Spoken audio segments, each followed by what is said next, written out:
يخسر ولا هي من وسائل التعبير الحقيقية؟ يعني هناقش هذه القضية مع ضيوفي داخل الاستوديو، اللواء محمد نور الدين مساعد وزير الداخلية الأسبق. سيادة اللواء أهلا بيك. أهلا بيك وقلبي. أستاذ محمود عطية منسق ائتلاف مصر فوق الجميع. أستاذ محمود أهلا بيك. أهلا أستاذ وائل، أهلا بحضرتك.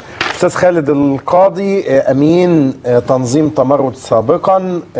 أستاذ خالد أهلا بيك. أهلا بيك. وبعد قليل هتنضم إلينا الزميلة مها أبو بكر المحامية وعضو لجنة ال50 أيضا في الجانب مع خالد. يعني خالد، أولا الكلام عن المظاهرات، في البعض بيقول يعني هنرجع تاني للمظاهرات اللي هي هيبقى فيها متوقع يعني صدام بين الأمن والمتظاهرين، هيبقى فيها استخدام للشارع من جديد والبلد مش مستحملة.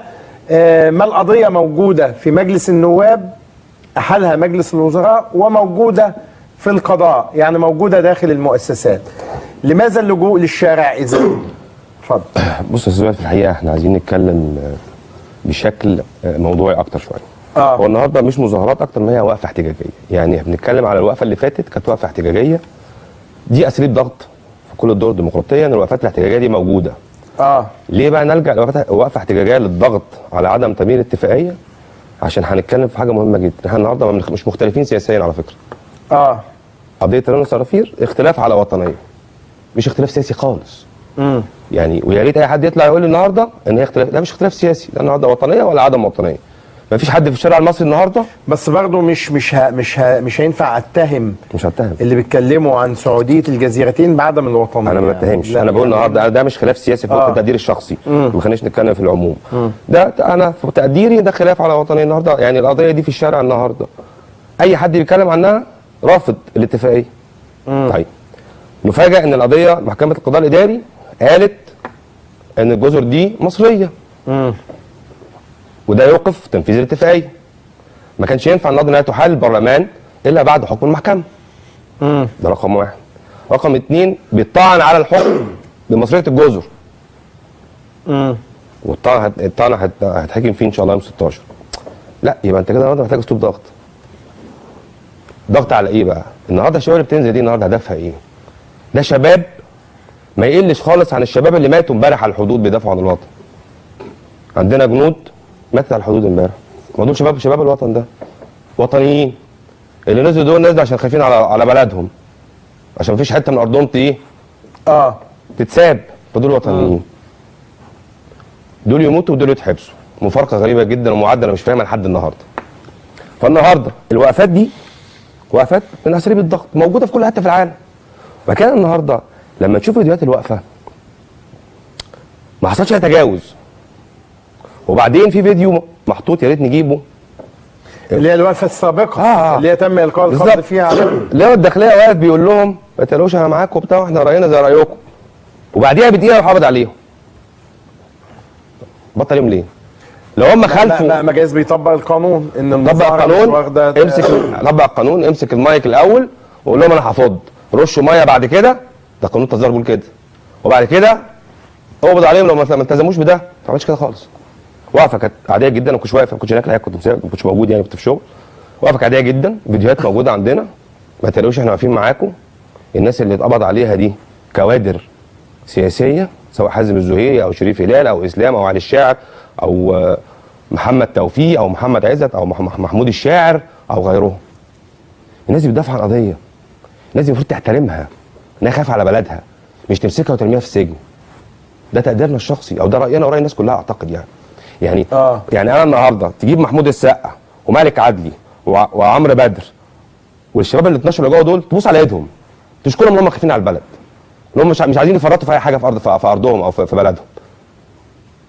والناس اللي بتموت على الحدود نفس القصه بالظبط، ايكوال بالنسبه لي. دول بيدافعوا عن ارضه وده مش عايز ارضه تتباع. احترمهم واقدرهم واشكرهم، مش احبسهم. فوق ده بقى في زيارات، اصل متوصي من فوق، اصل ما يخشهمش بطاطين، ما يخشهمش دواء، ما يخشهمش ليه؟ انت ماسك ارهابيين؟ ماسك ناس عايزين مثلا ماسك ناس فجروا نفسهم؟ ده ماسك ناس بيقولوا مش عايزين نفرط في ارضنا. امنع عنهم الزياره، يقول لك تشديد من فوق. فوق من مين؟ ما عايزين نفهم بقى فوق دي بتاعت مين؟ نفسي اعرف. اصل فوق في تعليمات ان ما حدش يزورهم، فوق ان في تعليمات ما حدش يدخل لهم اكل، فوق ان في تعليمات ان ممنوع الزراعه. ايه فوق دي؟ ايه فوق؟ مين فوق؟ ما النهارده الراجل ده لا ما هو فوق ده يحتمل اكتر من الله مستوى أعلم. يعني مع مش ماشي عارفين فوق في مستوى تعليمات. فوق. اروح نائب مامور قبل كده حكرشني يقول لي لما كلمنا حد ورحت له قال له دخل لهم الحاجه، قال له ده حقهم. طب النهارده يعني في نقطه، انت النهارده الناس دي خدت 15 يوم واتحبسوا، اديهم حقوقهم بقى كمحبوسين. طيب لكن في ده عشان انتوا طيب المظاهره القادمه انت بتقول ان دي من وسائل الضغط في والتعبير وقفه وده مش معناه ان احنا عايزين نشيع الفوضى. بالظبط. ما كان انا معلش انت خايف من ايه؟ ما الاخوان خلصوا خلاص، ما كلهم في السجون، بقى 30 40 واحد بره. حلو. النهارده انت لو جيت فتحت الميادين النهارده وقلت ما فيش امن وقلت لازم ينزلوا شوفوا قد ايه، هتشوف الناس نزلوا قد ايه معترضين على اللي بيحصل. هينزلوا، الناس خايفه تنزل عشان ما نقام على اللي بيحصل.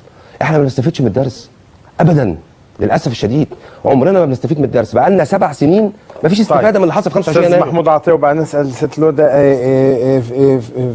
شايف ان القضيه داخل المؤسسات اللي هو في يعني فكره انك بتعمل قصد خالد متعود ان حازم معاك يعني بس المره اللي فاتت حازم كان معايا المره اللي فاتت، بس حازم ألقى القبض عليه في المظاهره الاخيره يعني ربنا يفرجها عليه وهو وشريف. هنا الكلام اللي الاستاذ محمود يقول لك البلد عايزه تهدى وانت في النهايه هتهيئ الاجواء للصدام ما بين كده هيحصل صدام زي اللي انت قلته كده، انه الامن اهو هيدخل ياخد ناس ويبتدي انا بصدر الامن في المواجهه وبعد كده الشباب يدخل السجن وبيقول لك القضيه دلوقتي امام القضاء وامام مجلس النواب. حلوه. لماذا؟ هقول لحضرتك حاجه. النهارده حضرتك بتتكلم على مؤسسه الدوله. طب انا طلع النهارده عنده حكم قضائي. طعن عليه ليه؟ سؤال. عايزين نجاوب عليه ده. المحكمه الاداريه العليا سلطه قضائيه عندك في الدوله، جهه مستقله كقضاء، طلع حكم. طعنت عليه ليه؟ لهم رؤيه في هذا؟ يفسرها. من طعن يفسر الرؤيه عشان نفهم. ما حدش اللي طعنه سكته وخلاص الموضوع انتهى، ما فسرش. مفروض بقى حضرتك لو سالت قانونا حتى انها ما تتحالش البرلمان اساسا الا لما حكم المحكمه النهائي بتاع الطعن يتبت فيه. لا ده نرمي. طب ليه؟ مش هتفرق يا استاذ خالد، ما احنا منتظرين المحكمه. وانا هكمل. النقطه الثانيه بقى حضرتك وانت هتنضم لينا دلوقتي الاستاذه مها ابو بكر المحاميه وعضو لجنه ال50. استاذه مها اهلا بيكي. اهلا بيكي يا استاذ وائل، ربنا يخليك. واحنا شايفين اهو ده بعض المظاهرات لتيران وصنافير، المظاهرات المختلفه، لكن المظاهرات اللي دعت اليها القوى الوطنيه القادمه يعني ستكون حاشده على اعتبار شايفين ان الحكومه يعني لعبت بالنار حينما القت بالكره في ملعب مجلس النواب، عندهم شعور بانه ده تمهيد لمؤامره قادمه يعني. اتفضل. جميل. فالنهارده زي ما بقول لحضرتك كده، فهو انت مررتها ليه؟ طعنت عليها ليه؟ تعالى قول لي بقى، اطلع قول للناس انا طعنت عشان وجهه نظري كذا كذا كذا. لا انا سايبها. وفجاه كان يوم ماتش الاهلي والزمالك على ما اذكر. الناس بقى بتهيص في الماتش، هوب في 3 ساعات حيل الحكومه اجتمعت والقضيه قدام اللي حالتها لمجلس النواب. طب تمام. طب وايه علاقه الماتش؟ ايه علاقه الماتش بيها طبعا يا استاذ خالد؟ هقول لك يا باشا. طيب كنا مشغولين بالماتش احنا معلش. يعني بتستغل حدثا رياضيا يعني اهلي الزمالك هنفضل رجعنا تاني بقى لدوامه الكوره. المهم فالنهارده بنتكلم عن نقطه، انت احلتها ووديتها للبرلمان. طب انت النهارده خايف من ايه؟ لما ينزل وقفه احتجاجيه فيها 100 واحد هيضايقوك في ايه؟ النهارده خلينا نتكلم وقفات الاحتجاجيه دي غرض منها ايه؟